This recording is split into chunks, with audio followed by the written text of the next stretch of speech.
Bharatiya Janata party Bhajpa के जिला कार्यालय पर केंद्रीय बजट 2024 को लेकर जन समर्थन के लिए आयोजित कार्यक्रम में कैबिनेट मंत्री अनिल राजभर ने कहा कि बजट 2024 भाजपा के चुनावी घोषणा पत्र पर आधारित है।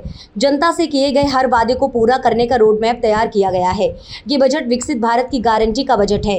युवा, गरीब, किसान, महिला, पिछड़ा, SC/ST को सशक्त और स्वावलंबी बनाने का बजट है। बताते चले कि बस्ती में पहुंचे श्रम एवं सेवा योजना समन्वय विभाग के कैबिनेट मंत्री अनिल राजभर ने सर्किट हाउस में पत्रकारों के साथ केंद्रीय बजट पर प्रेस वार्ता किया, जिसके बाद भाजपा कार्यालय पहुंचकर प्रस्तावित केंद्रीय बजट पर गोष्ठी को संबोधित किया। 253 लोगों ने बजट अभिनंदन प्रस्ताव पर सहमत व्यक्त किया। कार्यक्रम का संचालन भाजपा नेता अमृत कुमार वर्मा ने किया। कार्यक्रम में पूर्व सांसद असबुजा शुक्ल, पूर्व जिलाध्यक्ष पवन कसौदन, सुशील सिंह, शिव पूजन राजभर ने बजट पर अपने विचार व्यक्त किए। मुख्य अतिथि ने कहा कि पिछले 10 वर्षों में 25 करोड़ लोग गरीबी से बाहर निकले हैं। नौजवानों को अनगिनत नए अवसर देने वाला बजट है। इस बजट से शिक्षा और स्किल को नई ऊंचाइयां मिलेंगी। बजट जनजातीय समाज, पिछड़ों को सशक्त करने की मजबूत योजना के साथ पेश किया लिखा गया है। उत्तर प्रदेश को इस बजट में 2.44 लाख करोड़ रुपए की धनराशि मिली है। ये धनराशि प्रदेश के हर वर्ग के विकास में खर्च की जाएगी। इसका कारण केंद्र और राज्य सरकार का समन्वय और बेहतर कानून व्यवस्था का वातावरण है। प्रक्रिया जो हितलाभ की प्रक्रिया है, इसको बहुत तेजी से हम आगे बढ़ें। उत्तर प्रदेश में आपके CM और डिप्टी CM के बीच जो चल रहा है घमासान, उस पर क्या कहना? देखिए, भारतीय जनता पार्टी दुनिया की सबसे बड़ी राजनीतिक पार्टी है। हमारे यहाँ डेमोक्रेसी है, हमारे यहाँ पूरी तरीके से लोकतंत्र है और मीडिया भी खबर बना देता है। आजकल सोशल मीडिया एक उसका सदुपयोग भी लोग करते हैं, कुछ लोग दुरुपयोग भी करते हैं। अगर माननीय मुख्यमंत्री जी से विधायक मिल रहे हैं, मंत्री मिल रहे हैं, बैठक हो रही है, तो कौन सी नई बात है।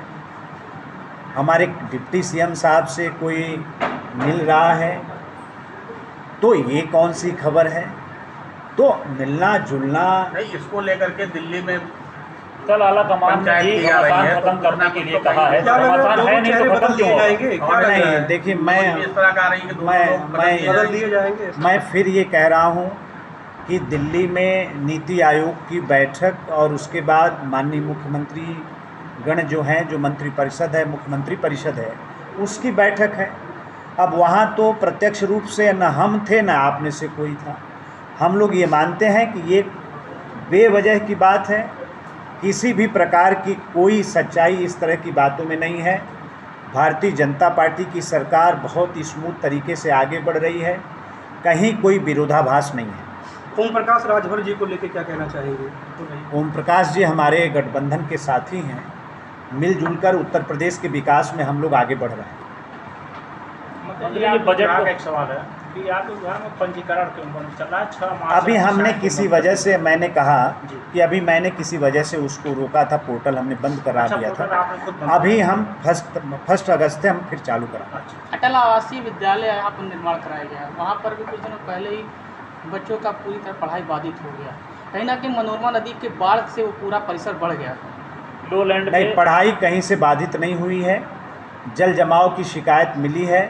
मैंने अपने माननीय जिलाध्यक्ष जी से भी अनुरोध किया है, क्षेत्रीय हमारे जो विधायक हैं उनसे भी हमने अनुरोध किया है और मैं भी खुद जाऊंगा। जल जमाव की समस्या कैसे आ रही है उसका भी निदान कराएंगे। बिजली संकट से पूरा जनपद जूझ रहा है, लोग परेशान हो गए, रातों को नींद उड़ गई है लोगों की। देखिए, बहुत सुधार किया है। थोड़ा पहले समय में बिजली क्या हुआ करती थी, थोड़ा उस पर भी हम लोगों को विचार करना चाहिए। एक बात, ओवरलोड की समस्या हर जगह है, इस सच्चाई से मैं इनकार नहीं करता। मंत्री जी और बिजली कटौती नहीं है, ट्रिपिंग हो रही है, वो ओवरलोड के कारण हो रही है।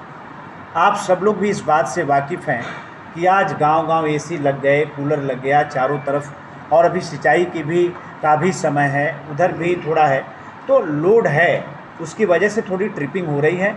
मैं समझता हूँ ये भी जल्दी से इसका भी हम लोग निदान कर लेंगे। बस्ती में मंत्री जी करोड़ रुपए खर्च कर कैपेसिटर बैंक लगाया गया था, जो पूरी तरीके से निष्प्रयोज साबित हो रहा है। अगर ऐसी कोई बात है तो आज ही मैं जिला प्रशासन से इस संबंध में चर्चा करूँ।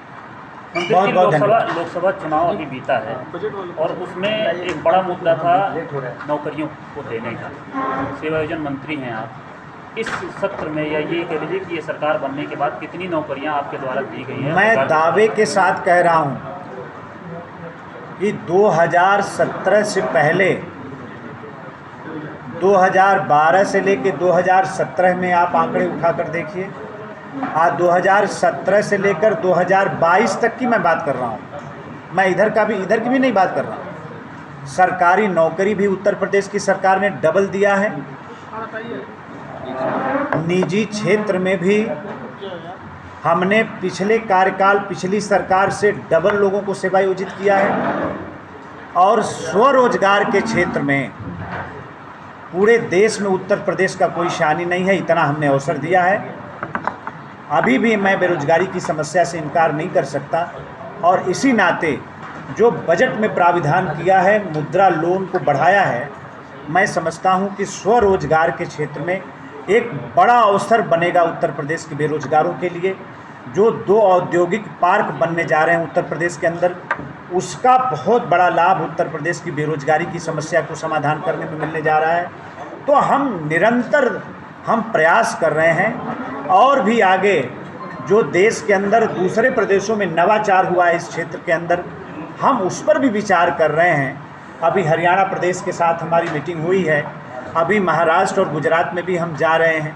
कर्नाटका में भी हमारी टीम जाने वाली है। पूरे देश के अंदर कहीं कोई नवाचार हो रहा है तो उससे भी नवाचार करने में भी हम पीछे नहीं थे। आप बजट को लेकर के बस्ती आए हैं। आप बजट को लेकर के जिसलिए आप बस्ती आए हैं, बंद हो गई है। आप बजट को लेकर के बस्ती आए हैं, यहाँ प्रवास पे हैं। लगातार विपक्ष कह रहा है कि उत्तर प्रदेश को इस बजट में कम पैसा दिया गया है या 2 प्रदेशों को विशेष पैकेज दिया गया है। क्या कहेंगे इस पर? देखिए, पहले तो मैं विपक्ष के साथियों से कहना चाहता हूं कि बजट को ठीक से देखें और पढ़ें। सिर्फ विरोध के लिए विरोध करना विपक्ष ने फैशन बना लिया है। 25,000 करोड़ पिछले बार से ज़्यादा मिला है उत्तर प्रदेश को। और जो 2 प्रदेश की बात कर रहे हैं तो कांग्रेस पार्टी को अपने गिरेबान में झांक कर देखना चाहिए। 2004 में जो भारत की सरकार चल रही थी, लालू यादव के समर्थन से चल रही थी।